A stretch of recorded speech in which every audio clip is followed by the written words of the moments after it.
It's the Knicks. We are the New York Knicks. New York. For this new season we're about to enter, the Knicks taking no shorts just like winter. New York, New York. New York be about the Knicks, huh? But the best thing about New York City is K-N-I-C-K-S. Everybody say go New York, go New York, go! Go New York, go New York, go! Hey everybody, welcome to the New York Knicks podcast, episode 635. Never a dull moment for the Knicks. Got a lot to talk about today. Never a dull moment. What are we talking about, Jay? What happened? We got a lot of stuff. We got a some lot of stuff. We got some winning going on. You want to do the topics? I got the topics first, Jay. Yeah, let's do it. Okay, the topics. Topics for today's show. Topic number one, Candace Parker. Did she watch the playoffs last year in a different part of the multiverse? Mm-hmm. We're also going to talk about today, should the Knicks conserve energy by having OG play 1-5 on defense? Also, did the Knicks front office have an intervention with Tibbs over minutes? We're also going to talk about whether fans now think that with Precious and Sims are IHart and Mitch both expendable. We're also going to talk about, is it embarrassing when the Knicks play their home games in Brooklyn that there are some actual Net fans cheering there? Should we be embarrassed by that? And finally, we're going to look at some players that the Knicks might get. Malcolm Brogdon, is he already a Knick? Murray Capella trade. And lastly, is there a chance that a guy that secretly records his teammates might become a Knick? Not a bunch joke. of topics for today's show. Sounds like a joke, but that's an actual thing. That's an actual thing. You want to start with the Candace Parker story? Yeah, sure. I mean, during halftime of the Nets game, she said that Brunson was good in the first round of the playoffs, second round not so much, where he averaged. The clip? I don't have the clip. I sent you the clip. I know you did. Remember I said right before the show, do you have the clip? And you go, yeah, got the clip. Yeah, I do remember that. I lied. Oh, cool. Great way to start the show. I just start the show with lies. Just lies. Jay's like, also, I've developed the power to shoot fire out my butt. You know what? We don't even have a podcast. I've just been talking to you this whole time, pretending we have a show. That's fine. Do you want me to send you it, or does it really even matter? I have it. Here we go. So it's 6 seconds. I mean, it's 6 That's seconds. a number one option last year in the playoffs. Great first round. Second round, not so much. So I'm glad we played that because I didn't just say that. But you didn't say. It's better coming from her. Okay. Because now we know that someone actually said that, who is a commentator on TNT. TNT is paying her to give comments that are completely just show no knowledge of basketball. If you have a very short memory, Brunson averaged 31, 6, and 6 in that series, and the coach of the Heat, said he kicked our ass the entire time. Yeah, I mean, Brunson was maybe the best player in that series. He was unbelievable. He was good in Cleveland series. He was unbelievable in the Miami series. I mean, he was basically the only one that was playing really good in that series. I mean, literally the entire rest of the Knicks team just checked out for that series, except for Grimes for half a set, for a little while playing on one leg guarding Jimmy Butler. The rest of the series was and RJ had 2 good games. Yeah, it really was almost no one doing anything else besides Jalen Brunson being fine, I'll score all the points tonight. Yeah. But he was awesome, and Candace Parker, and she followed it up with the weirdest explanation. Do you have her quote? It was just rambling, saying that she was a Bears fan, which I guess is the new excuse when you mess up, to just say I'm a Bears fan. Very strange. Is that like a meme? I'm saying I'm a Bears fan? I think it's going to be a meme. I mean, it was a very weird explanation. This was the explanation. She goes, "Listen, y'all, I'm a Bears fan. I get it. Knicks. I get it, Knicks. Everything someone says, you take it personally.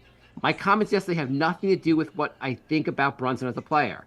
I think he's an effing monster. I love Villanova guards, and Jay Wright having a hell of a season, all-star. Jay Wright? And all Knicks fans wanted you to say was, oh, my bad. I didn't watch the Miami series. He was awesome in the playoffs. I was too lazy to take 3 seconds to Google the box scores.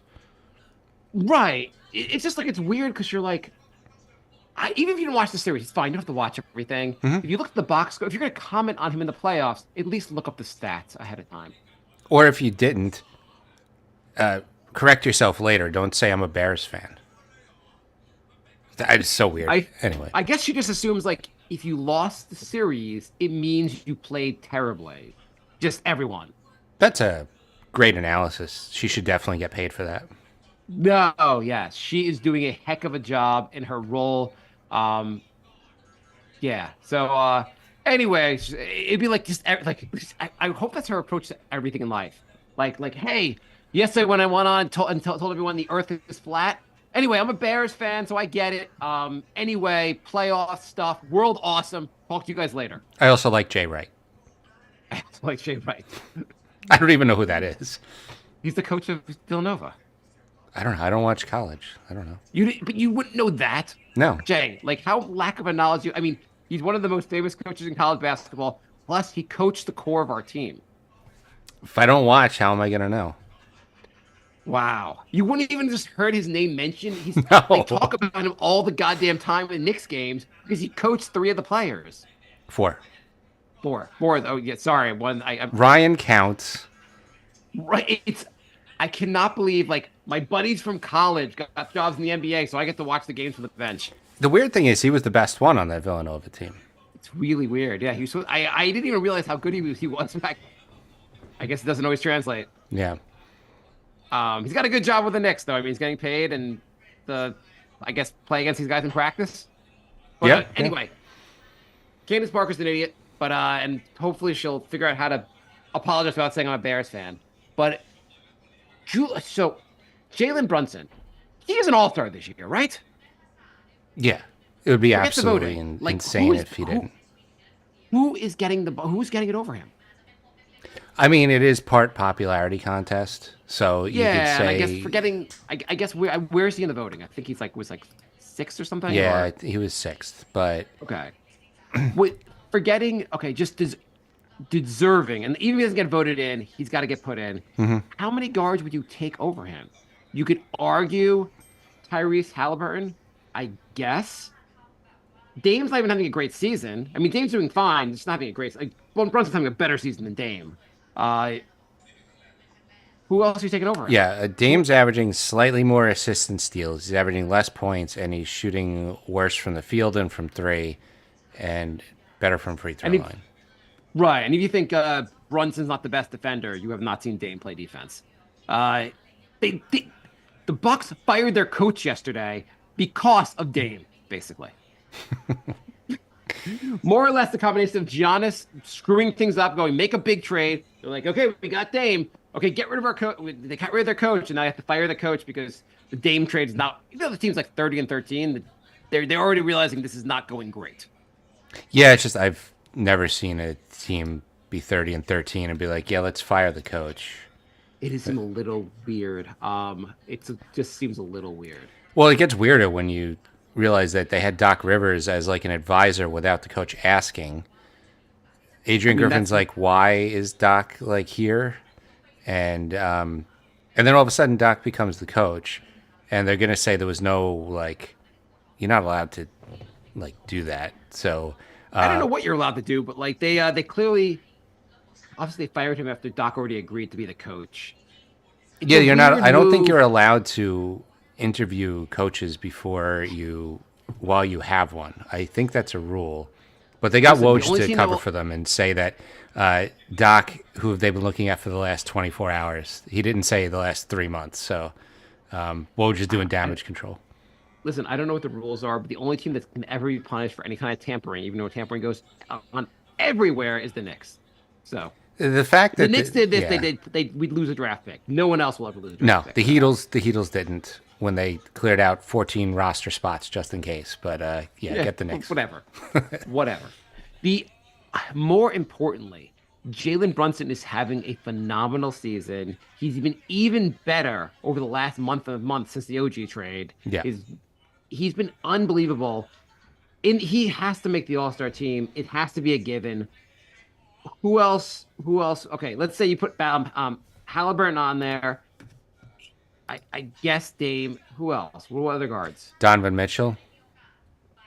I guess. I also think it's crazy that people are like Donovan Mitchell is better than Jalen Brunson when 2 years in a row in the playoffs Brunson outplayed Donovan Mitchell.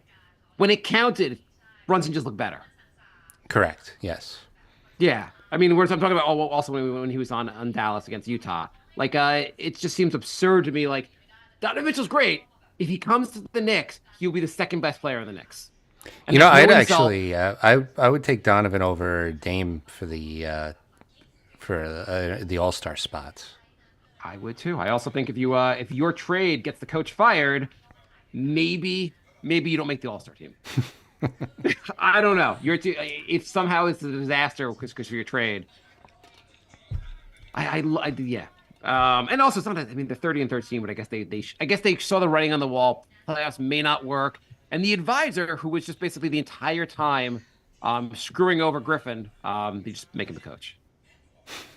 So weird. Like you have to like Adrian Griffin must have been like he's the advisor. Okay, so at what point in the year does he become coach? Like this is absurd. Yeah. Yeah. But he was so set up for failure. Anyway, Candace Parker, she sucks. And you give Brunson any votes for MVP? Yeah. At some point, you got to start talking about it. He's playing above like All Star level at this point. He's like entering people who like everyone calls a superstar, the 1A player. Like Brunson's stats are right up there with them. Yeah, his stats are right at like what Tatum's doing. Compared I mean, to compared to Dame, compared to Booker, compare him to Donovan. Like his stats are right there with all of them, and in fact, he's shooting more efficiently than I think all of them. If he wasn't NBA short, people would be. I mean, obviously, Jokic's having an amazing year as always, and Embiid's doing ridiculous and so forth. But if he wasn't NBA short, people would just declare him a superstar. Right. That and he didn't have because he was a second round pick and no one saw this coming. People are like, I don't know. We have to reserve the superstar for guys that are already like that we call them superstars when they're in college. I mean, Jokic was second round too, but Second round, he was second round. yeah, and it's Donovan Mitchell definitely was like surprise also. a height thing. You can't recognize that he's great because he's not tall. Yeah, well, what it really comes down to is he will not be recognized till he was great last year in the playoffs. The Knicks got to go further in the playoffs. They get Yeah. to at least the conference finals, people will start recognizing Jalen Brunson as a superstar. If they get to the conference finals this year, they will have gotten farther than Embiid has ever gotten, and then you definitely have to put that into the conversation. I do love how, like, I mean, I know in Philly's had a lot of, like, they go to the playoffs every year and they make the second round every year. But since they lose in the second round every year, have they done anything more than the Knicks have? I mean, not really. They've made it more often, but they haven't gotten farther. You've lost the second round more often than we have. Good for you guys. Okay. Next up, OG. By the way, since last show, the Knicks won a bunch of games because that's what they do. They win games now. They're just unstoppable. 10-2 Despite, since the trade. yeah. Despite he followed Tommy D on Twitter. His take is that the Knicks wins don't count because they're not against good enough teams. I guess you have to play teams that are not on your schedule. And he still puts the win for the trade to anyway, everyone should follow Tommy D for the comedy of how insane his tweets are. And if you say anything, he'll block you. But his tweets are really funny. Yeah, watch, Anyway. don't touch. My three favorite things on Twitter right now are that Tommy D's weird tweets, the Candace Parker thing where people are ripping on her, and Magic Johnson started tweeting yesterday for I don't know what reason, but he gave his thoughts on the OG trade a month afterwards, which is a little odd. The replies to that tweet, I was literally laughing out loud. Some of the funniest goddamn replies.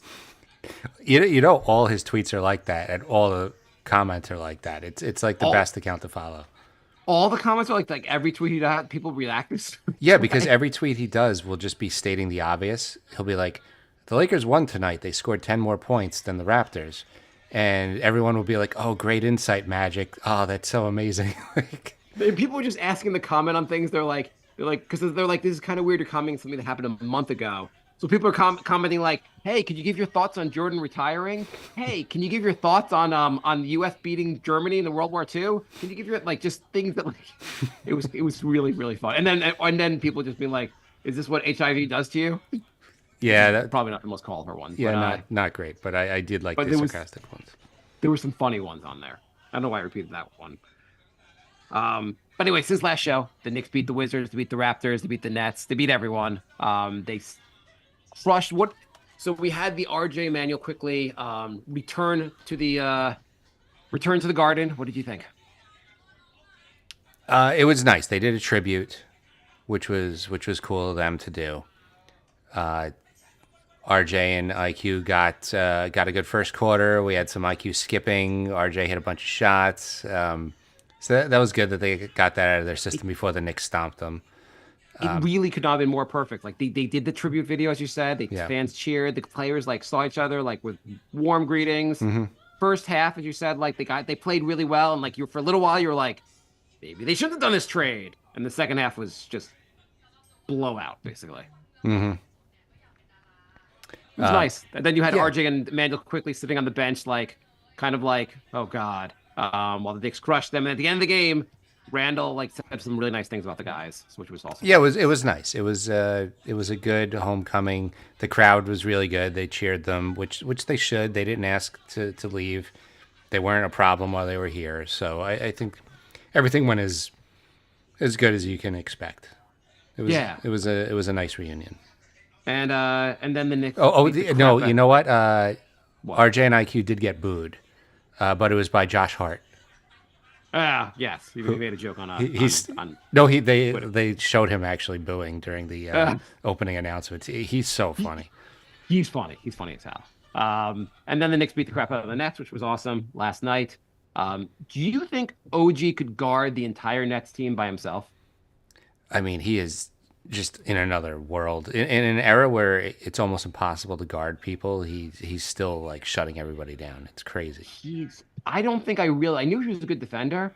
He's not like a flashy defender, but he's just always in the right position. He's just awesome. He's got to be Brunson will not win MVP. He will not be in the top 3 or top 5 or whatever for the MVP award. He'll be an all-star. OG should be top 3 for Defensive Player of the Year. If not, he's making a strong case for Defensive Player of the Year. Yeah, I mean, if the Knicks keep winning like this, you have to consider him. I mean, the turnaround. The Knicks were barely above 500 after 32 games. Yeah, and he's also down to 10-2. In 11 games, he's a plus 210, and plus minus. He hasn't had a negative. He hasn't played one game where his plus minus was a negative. Right, even in 2 losses. Which is insane. And the Knicks are playing him an absurd amount of minutes, and he's like, it's just impossible. Every minute I play is positive for the Knicks. The Nets game was just downright embarrassing for people in Brooklyn. There was MVP chants for Brunson and Randall. There was boos for Bridges when he was taking free throws. There was cheers when they missed shots. There was "Let's go Knicks" chants loud, not I think I could hear it. It was a playoff loudness. It was absolutely embarrassing. Mikal Bridges commented after the game how it's kind of disappointing to play in your home arena and have the other team cheered for more. It's crazy. Shimmy just said, I went to Miami versus Nets for free tickets and free food, and there was more Heat fans. It was embarrassing. So it's not just the Knicks. Yeah. That's really embarrassing. I mean, that's one thing to the Knicks are at least in a different borough, but I mean, I've gone to a few games there just because the tickets are so cheap, and every time I go, the away crowd has more fans. I mean, I went to a Nets Rockets, and there was more Rockets fans there. Do you think the Nets should move to Seattle? They should move somewhere. I mean, they're not welcome here. I thought they. Well, let me go to one of our questions. Not to go on any the time with the other questions, but one of the questions asked us, what I thought was relevant for this, is not a question. This is from Patrick on Facebook. Not a question, more of a request. Can you spend 1 minute recapping the Nets "We Own This City" era? Which one? They had the KG Pierce "We Own This City," which lasted about 20 games, and then they had the new Durant, Harden, Kyrie "We Own This City," which I think they played 16 games together, including playoffs. I mean, the Nets, they were in the early 2000s. They went to the finals. They, with Jason Kidd and company, they had really good teams. Didn't win it all, but really good teams. But even then, I guess my understanding is they couldn't sell out like home games in the finals because no one in New Jersey cared that much about the Nets. So they cared more about than Brooklyn cares about these Nets. At one point, they almost changed the name of the team to the Swamp Dragons, which very few people remember, but it's a complete embarrassment on the franchise. Moved to Brooklyn. Also, weren't they supposed to be in Brooklyn called like the Knights or something? The Black Knights? That was their mascot was the Brooklyn Knight, which was an actual knight, and it was so lame. I think they got rid of it within like the first quarter of that season. Yeah, that's really lame. And I guess like the going all in for Garnett Pierce when they were almost ready to retire was pretty dumb. They conquered New York by giving Kevin Durant and Kyrie Irving, and then getting James Harden and being the greatest offense ever assembled. And unbelievably how fast that fell apart.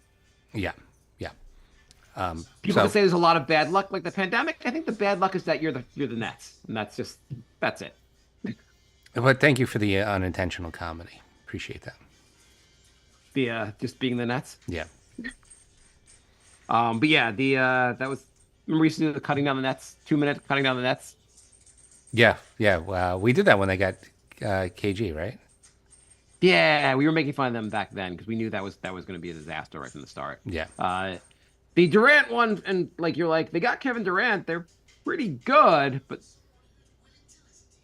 but it did not work out because it's hilarious. But you know what? At least on a positive note, Mikal Bridges will ask out, might become a Nick in the future. But the guy that will never ask out and never leave is Ben Simmons. I saw Ben Simmons in street clothes on the bench last night, and my first thought was, "Oh yeah, I forgot he's still in the NBA." He's taking free throws by himself now, though, so he's getting close to a comeback. Yes, supposedly he's going to play some minutes with their G League squad to see if his back can be in game shape. The fall off of that career, unbelievable fall off of a career. Yeah. Yeah. Anyway, so OG Defensive Player of the Year has to be, right? Mm-hmm. We'll talk about that later in the year. It's weird. We went from like Mitch might get Defensive Player of the Year to now OG might get it. Yeah, and then when he comes back, we'll have some of the best defensive players in the NBA. If he comes back for the playoffs, oh my God. So IHart is day to day with a injury to his Achilles that's from overuse. Yeah. So the risk really is that it's tender, I guess. And you don't, obviously the risk is the tearing. Mm-hmm. So you have to give him some time off. They gave him off the Nets game. What do you and so I have a theory. Yep. There's been no reports about this, just my theory, and I think I'm correct. Mm-hmm. I noticed something weird in the Knicks game yesterday. I noticed because the Knicks and Nets game was pretty close, pretty embarrassing close, to be honest. But it was pretty close. And towards the end of the game, it was getting late in the fourth quarter. OG is standing by the bench, just like, when am I going in? When am I going in? And Tibbs is just like not putting him in until like 3 minutes to go in the fourth quarter. Mm-hmm. And he took him out early in the second in the first half also.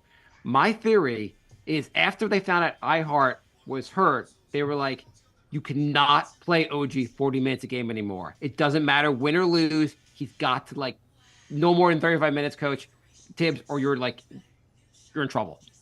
Sometimes we're going to lose our mind. They had like some intervention with him last night or the night before. I would not be surprised because OG has had an injury-riddled history, and to play him that many minutes is just crazy anyway. Like Tibbs has been playing him like 43 minutes a night. Tibbs has been like, I can't take him off the court, and I get it because the guy's awesome. Yeah. But like last night, it was like almost weird how like he only had 33 minutes, which is totally fine. But it was almost weird how he was just like not putting him back in the game. He was just like, I can't, don't do it. Don't. It was almost like an addict being like, I gotta go clean turkey. I'm gonna go cold turkey. I'm gonna do this. I mean, I'm fine with that. Like, you can't overplay him. He's like the second most important player on the team right now. Also, the Knicks play Denver tomorrow night. And some people would say, well, we rested IHart against Brooklyn. You got to play against Denver because Denver's really tough. Rest IHart against Denver. Give him 2 weeks off. I'd rather lose to Denver. Denver's a tough game either way. I'd rather lose than fucking lose IHart. Yeah. It's just stupid. Don't play him. If he's not 100%, don't play him. Yeah. He's not going to be 100%. It's a overusage. Like like you're going to put him in. He's definitely not 100%. Yep. I think it's a good idea to sit him. Not that Sims and Precious have been amazing, but they were both better than I thought they would be. You don't think we can trade IHart and Mitch now? Yeah, I mean, last night I know it was the Nets, but they look decent. They have Claxton. He's a solid. He's a little thin, but he's a solid center. Yeah, he is. They're gonna look better with. I had a slightly more faith in Precious than I just had no faith in Sims. I thought Sims looked pretty decent also. He did. So maybe we could weather this storm, get everybody healthy. Maybe Mitch will come back. Renee said OG solidified our defense, and she can't wait for Mitch to get back. Agreed. But by the end of the season, the Knicks will have gone through 9 centers. They will have found some tall guy in the crowd who'll be giving them great minutes. I mean, they keep finding these really good guys. Yeah, I mean, I'm shocked that they were comfortable enough to cut. I mean, rightfully so, I guess. Cut Taj. I really thought Taj was going to be our center. I knew when he checked himself out after like 4 minutes that it was over. I kind of assumed they when they said IHart was hurt, I was like, Taj just looked by his phone like, okay, call me. Okay, I know you're gonna call me. Just call me. It's fine. Just call me. I mean, I was thinking like, just why not call Dwight? Patrick, Yeah, you did miss cutting down the Nets. Sorry. Was Dwight on the Nets? No. Patrick asked if he missed cutting down the Nets. So I said, sorry, you did. Early. Okay. Joe writes on Twitter, New York Center IHart now a fan favorite. Question: how, when will the New York Knicks sign him to a long-term contract? The free agent money is better. How can Leon Rose convince him to stay in MSG? The Knicks will need both IHart and Mitch to get past Embiid. Well, they're definitely going to sign him as soon as they can this summer. How they are able to go over the cap for guys that are already on the team because of the bird rules. Actually, the Knicks can sign him for more, I believe, than other teams. There's also that apron thing where like it gets like after the second apron, which is like 190 million, something crazy. But you get up. The real Knicks issue will be when they have to when Brunson becomes a free agent, when Randall becomes a free agent, when they have to re-sign these guys to huge contracts, then the cap will become an issue. Here's a fun fact: there are 6 teams in the NBA with nobody on the books for more than 30 million, and the Knicks have the most wins out of those 6 teams. Who are the other? I mean, I'm sure the other 5 aren't that good of teams. No, the only other like decent team is Orlando. I mean, I would assume also that the dollar for dollar, like, beyond guys that are on rookie contracts, Brunson has the best contract in the NBA. Yeah, I mean, even Randall's is pretty good low. also. I mean, for what he does, I mean, that's people are getting like 40 million to do that now. I mean, the contracts are crazy, but all-star level play. I mean, look at the contract. Zach LaVine gets 40 million. Like, yeah, Dame, you're paying $50 million to get your coach fired. I also don't think. I think centers are still undervalued. I don't think his contract will be wildly different than what Mitch got.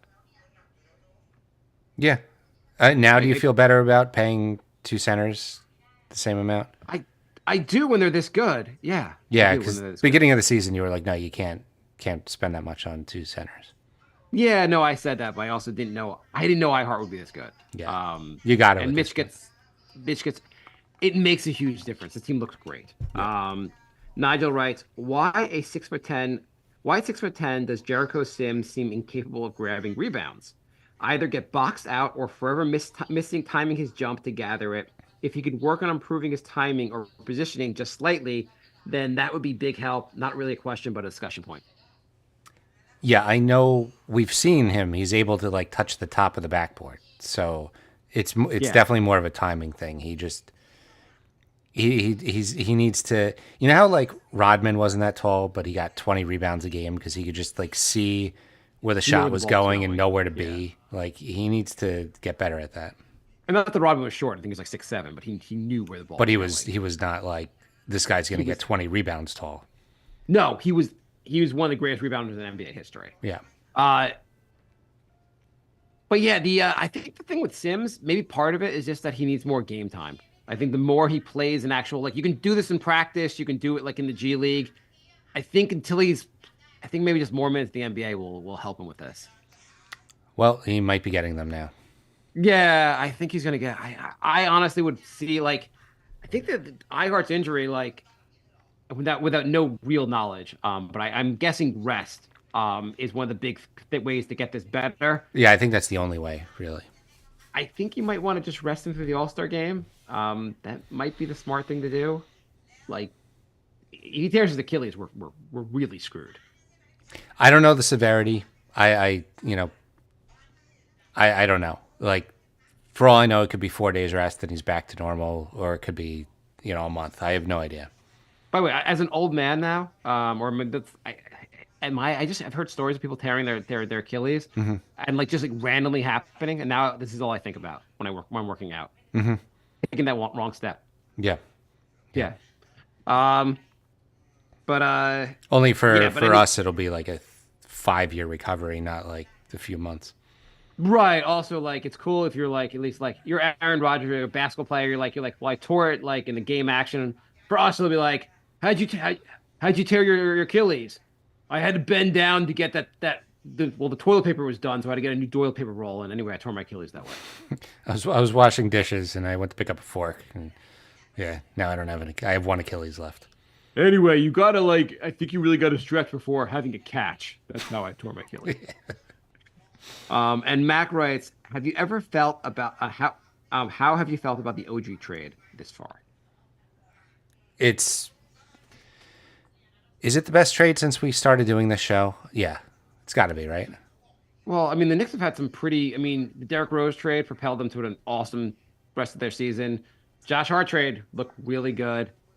The OG trade looks even better because OG just looks like the best of those three players. Yeah, I mean, what other trade? Well, no, it's not the best. Well, no. Well, since Jalen Brunson was a free agent, not a trade. Right. Yeah, we started doing the show in 2010, so you got like the Tyson Chandler trade. That was a good trade. Not many good ones. But he was a sign-in trade, so it wasn't like a real trade. I don't count sign-in trades as the same as a regular trade. So I'm gonna say yes, best trades at least to the last. I don't know. And just 20 it years. still seems like it could have worked out well for both teams because he was going to leave Toronto anyway. So they got like two very solid players for him. RJ's his numbers have gone up. They're not winning games, but like they've got something to build around. I hope it works out really well in Toronto. It's an unbelievable fit in New York. I am not surprised that the starting lineup looks that much better, but I am surprised at how much worse the bench looks. Yes, removing IQ. Let's get to that in 1 second because we have to talk about some potential trade targets.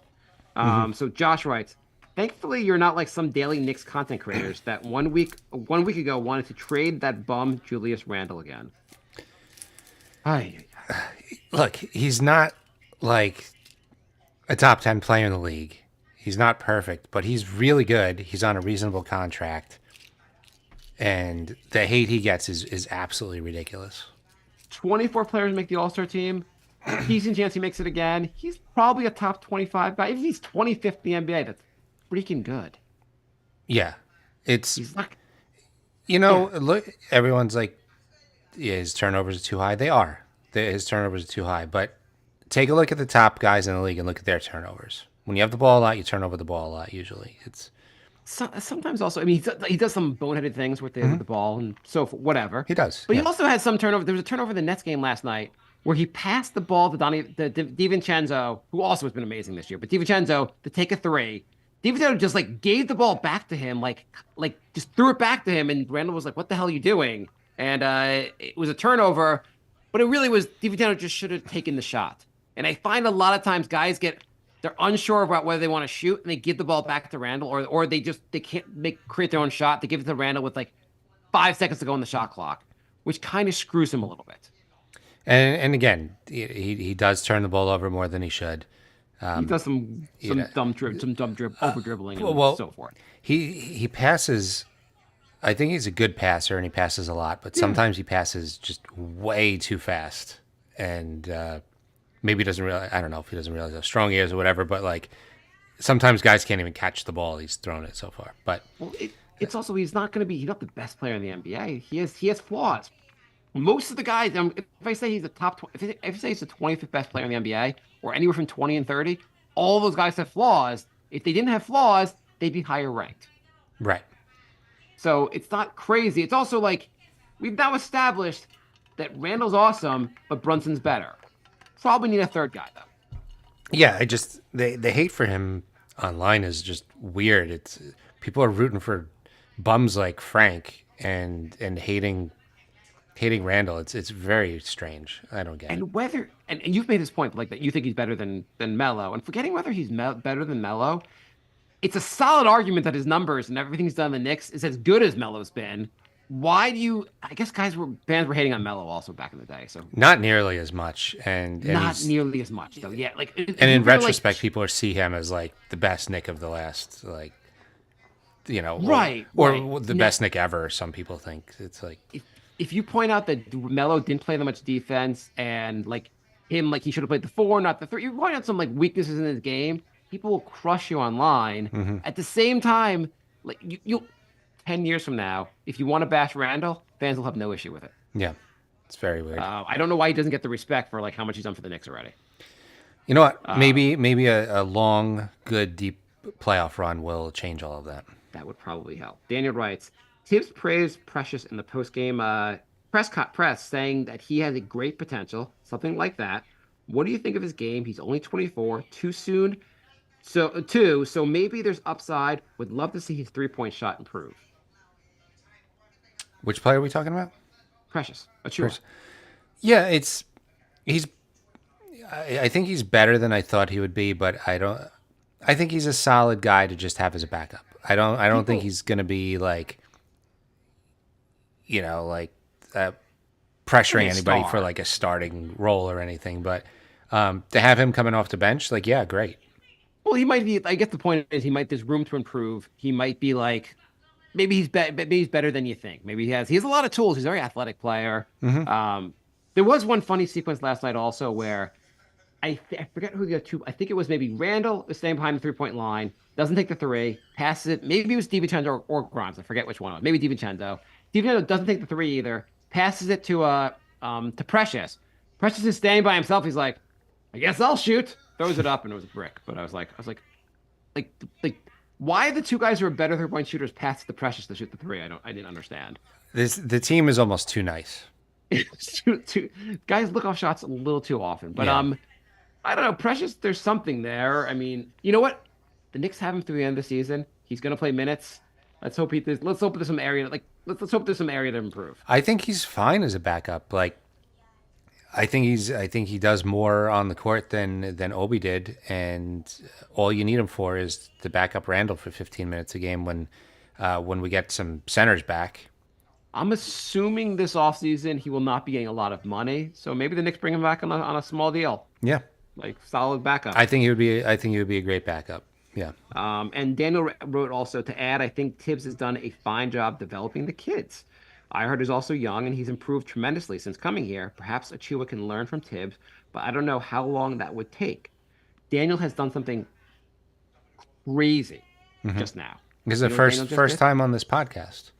The first time on this podcast anyone has ever written to us and said that Tibbs is good at developing players.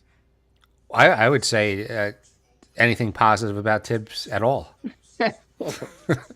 I mean, I don't understand it how people it's the same thing. We got to trade Randall. Tibbs, despite all the success, they're like everyone admitting it's a young roster, and the roster has really improved. It's all improved despite of Tibbs. Usually, the emails we get, nyknickspodcast@gmail.com, by the way, is Tibbs is the devil, and he's destroying this team, and he needs to be fired immediately and replace him with Mark Jackson, who hasn't coached in 20 years. Yeah. Okay, so going to guides the Knicks should get. The report is the Knicks are probably going for a smaller trade than a big trade. But the big trade we at least suggested last week was Clint Capella, and obviously we may not need to get another center, but basically Murray and Clint Capella for. You just want to point out what that trade would look like. Mm-hmm. If you want to get Murray and Capella, I'm using the ESPN trade machine. Your two options are you could trade Fournier and trade Mitch. What do you think about that, Jay? I kind of don't want to get rid of Mitch. Yeah, I don't love, but I guess if you're getting Capella, he signed for multiple years. He signed for one more season. I guess that would work, but I don't love it. The other option, if you want to get him, this trade, let me pull up this trade. This trade is almost insane. You have to trade. Hang on. Hold up. God damn it. Suspense is killing me. The suspense is killing me. I think I might have sent this to you already, but yes. If you could trade Fournier, Achua, Flynn, Grimes, DeQuan Jeffries, and Ryan. I also played for Villanova, RC, and Nkono. Though that's how you'd have to match salaries. Okay, so that's not happening. Yeah, I don't see either one of those trades really happening. That trade's probably not happening. So it's probably going to be Murray on his own. It sounds like probably that trade's also not likely to happen. Right. What do you think? It seems like it's clutch, and I just hate how agencies play such a big part in these trades. So the Knicks have already said that. Or the rumor is that the Knicks have said that the asking price for Murray might be a little high. Maybe that's a way of saying, well, Leon Rose met with clutch, but we're done now. So the other rumor is that Murray, the Lakers are trying to get him, but they want a third team to take Deangelo Russell. Yes. And that would be the Knicks as the third team getting Deangelo Russell. So Deangelo Russell's an interesting. He's the guy that recorded his teammate as a rookie, saying some stuff. Kind of, you can look up the story. Not worth getting into, but he was very immature behavior. He's had an interesting run. Like he was kind of he was drafted by the Lakers, considered a bit of a disappointment. Went to Brooklyn. Actually had a pretty good time in Brooklyn, and then bounced around. Went to Golden State, Minnesota. He made one All-Star team, right? Did he make an All-Star team? Yeah, in Brooklyn. I think so. Yeah, I think maybe Brooklyn's the one year he made it. But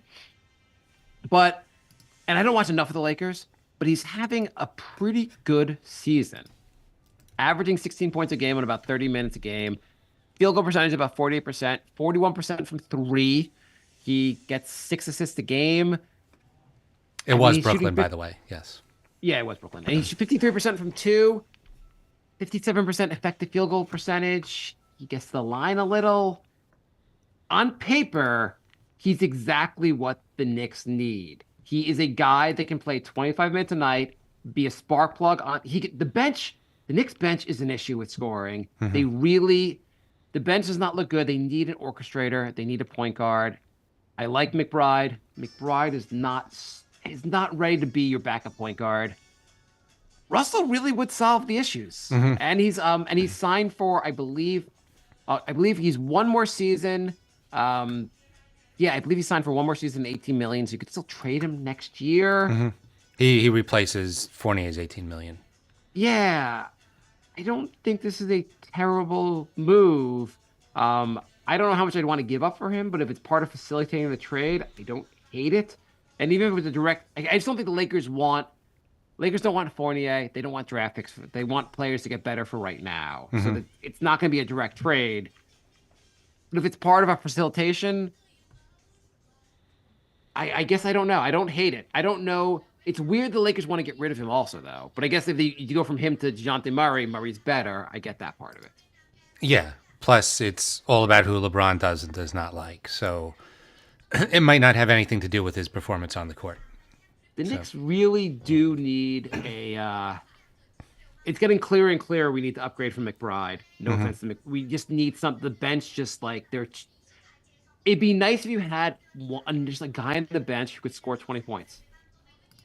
So Not every night, but yeah, I think this not what I was expecting, but I'm definitely warming up to this idea because you have that 18 million in space, and if it costs just Fournier, who's not playing anyway, and maybe a protected first that's going to be a garbage pick anyway. If that's all it costs, I feel like it's a no-brainer, right? I'm open to it. I'm open to it. I still feel like the Knicks should try to. So supposedly this, by the way, I was listening to Bill Simmons before. They were saying this coming NBA draft is considered one of the worst NBA drafts in a long time. But you never know. You could find talent in the draft anyway. It just means like if you have a top pick, you're not excited about your top pick. They're talking about from the top end of it. Yeah. So yeah. The Knicks. There's always guys in the middle that might be. The Knicks need inexpensive role players. They need a guy that can develop. I just if you talk about longevity of this team or your ability to keep this going, at some point you're going to give Brunson a huge contract. You might give Randall a bigger contract. You're going to want a guy who could step in. Maybe a guy could step into Josh Hart's role later on and trade Josh Hart or something because the guy has not that I want to trade Josh Hart, but just you need young players who can develop and could maybe be better than some.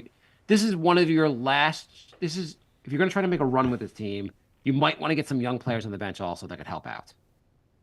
Yeah, I want to keep these draft picks. Like you said, next year he's expiring, so you do have the flexibility to make a move again next season should a star become available.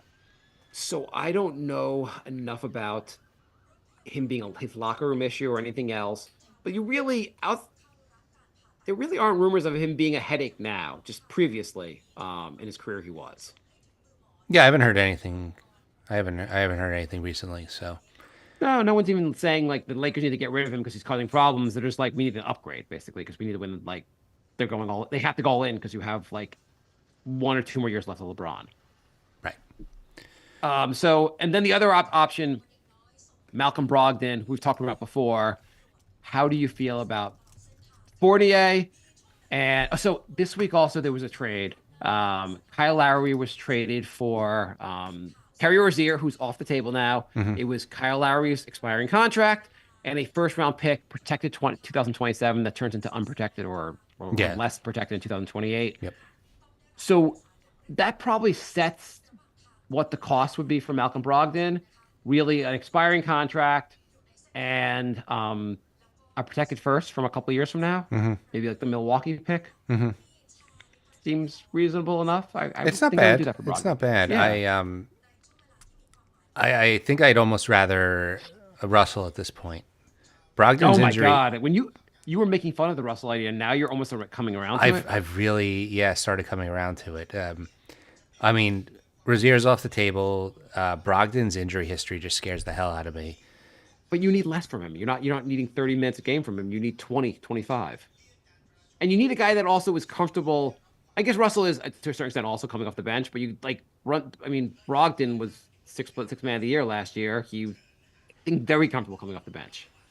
I wouldn't be complaining if the Knicks got Brogdon. I feel like Russell might have a chip on his shoulder if he gets moved from the Lakers. I think he wants to be starting on the Lakers, and if they trade him, it might be like a revenge season. I wonder if he wants a bigger role in offense than they're comfortable with, and that might be an issue for other teams. Whereas Brogdon will be comfortable with a low and you're probably with Tibbs. I can't see Brogdon getting below 25 minutes anyway because he'll be productive. Yeah. I mean, either way, I think they're two good options. I don't know. I kind of like the contract situation and everything too. Well, Brogdon's also signed for 1 more year, so it's same deal with the contract. Oh, is he signed? Is he not signed for 1 more? I thought he's signed for 1 more year, so just like he can be used next year also. I believe so, but yeah. I mean, both 1 more year.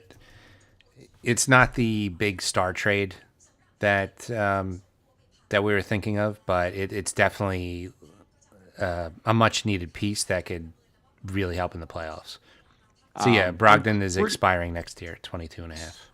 I think DeRozan's going to be off the table. I think the Bulls are playing well. I think they might like think about keeping him. I don't know, but like I just don't see that one happening unless you want to get Zach LaVine from the Bulls, which would be insane. No. Because the Bulls will just like, yeah, sure, we don't. We'll just get this great. I think the fact that the Bulls and the Jazz are both sneaking into the play-in area right now, they both might be like, yeah, let's hold off on trading everybody. Right. And the other one people talked about is Alec Burks. Burks is fine. I don't see this making any sense. And I'm worried that he'd come to the Knicks and then like Tibbs would like, oh, Burks is here. Let's play him 40 minutes again. The problem is Burks is very good at shooting guard, and the Knicks need a guy to orchestrate the offense. And we saw how point guard Burks was, and it was not good. So right. The issue when Burks was here was that we were trying to play him out of position at point guard. We need a backup point guard. Don't go trade for him. Yeah. That's a very, very, very good point. Jay, you know what's the Knicks have coming up? A bunch of games. Yeah, so Denver tomorrow, right? They got the schedule gets a little harder now. So a little bit of test coming up. Mm-hmm. Denver tomorrow. What else we got? Are you telling me or are you asking me? I'll tell you. Miami. They got Denver in the next week. They got Denver, Miami, Charlotte, Utah, Indiana, and the Lakers.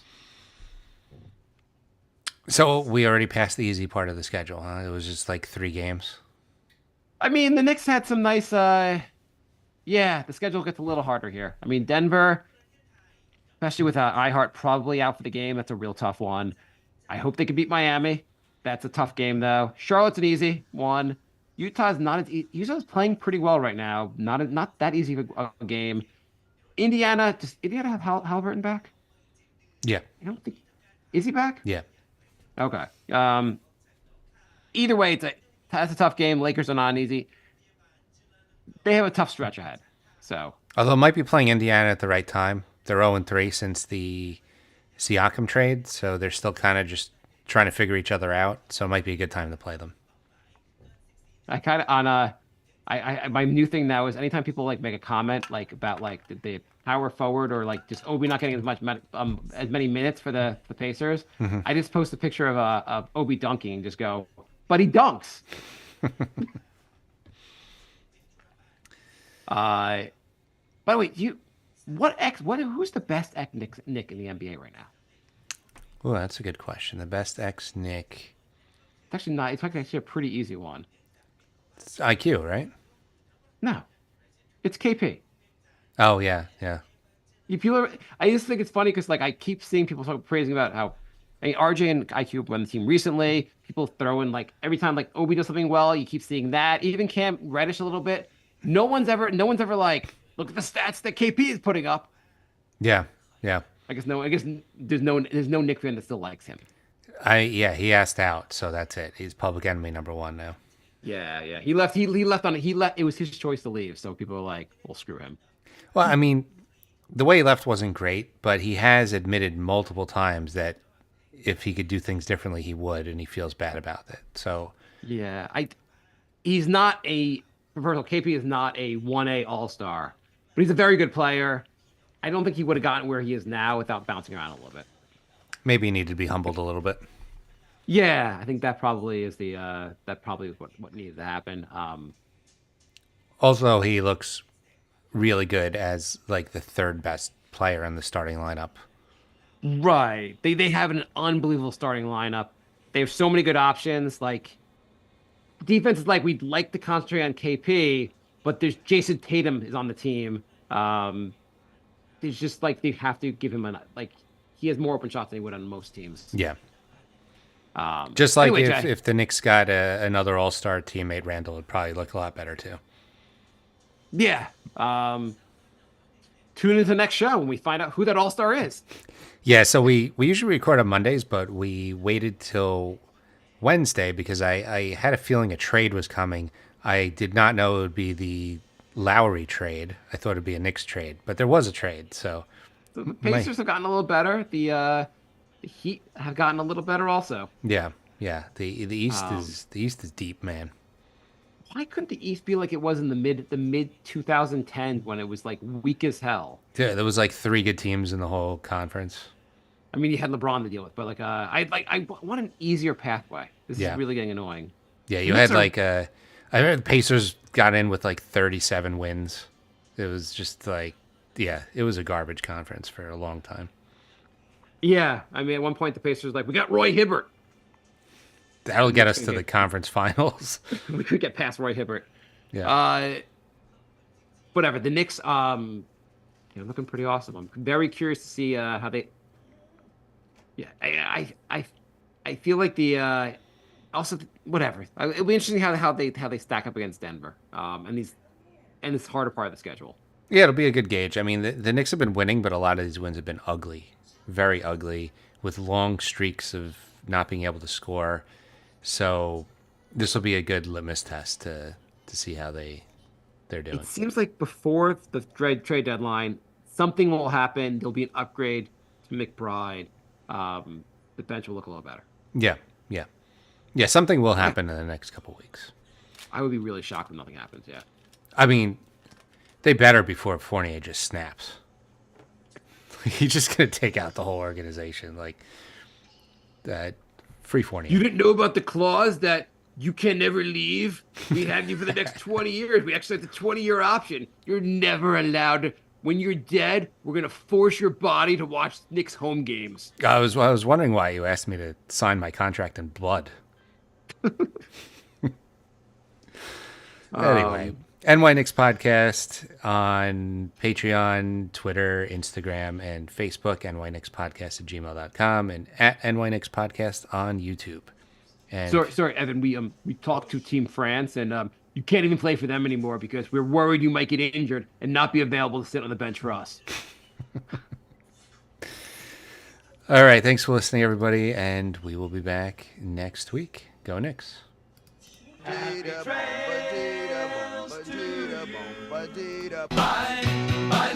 Goodbye, everybody. It's all over. Goodbye. It's time to go. This is the end. Say goodbye. You cannot go away. I'm gonna leave you. It's the end. Goodbye. Goodbye. Just leave me alone. Feels so good to say goodbye. I'm sick and tired and I'm saying goodbye. Goodbye, girl. Goodbye, goodbye, goodbye. Everybody. Cool. All right. So I am going to save that, and then we can do our comedy podcast. Are we doing that tonight? Hmm? Are we doing that tonight? We could, or we could do it tomorrow. Let me. I can definitely do tomorrow, same time. Yeah, let's do that. You want to do that? Yeah. That'd be better for me. Okay, so come back tomorrow, folks, and we have a comedy podcast called The Brink of Sanity, and we will be doing that tomorrow before the Knicks game. I think. Brink Let of me- Sanity actually, 3 on Twitter. Let me just do it. Let's do it tomorrow. I'll be in better headspace to do it. Totally fine. Yeah. So, yeah, follow us, Brink of Sanity 3 on Twitter. I'll also be streaming through this Twitch and Twitter account, and Brink of Sanity on Facebook if you want to check that out. So thank you for joining, everybody. Thanks for listening, and